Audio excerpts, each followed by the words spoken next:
In this video, I'm going to show you on how you can easily unzip files in your Chromebook device, and this is something that you can do without using any third-party tool or app because that feature is available directly on your Chromebook. So I'm going to open the launcher menu and navigate to files, and I have this archive file that I'm going to unzip. It contains multiple photos or screenshots, and I'm going to right click and click extract all. So basically when you do this, all the files from that zip folder or from zip the archive file will be extracted in this directory, in this folder. So it will be extracting the files, and now we got this.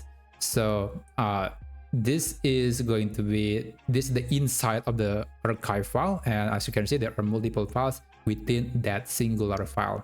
I'm going to close this. So that's how you can do it. But what if you want to zip files? Well, it's pretty easy. You can just select the files that you want to zip, and you can right click on any of them and click zip selection, and Chromebook will instantly create an archive using that. So that's how you can zip files in Chromebook, and I'll see you on the next video.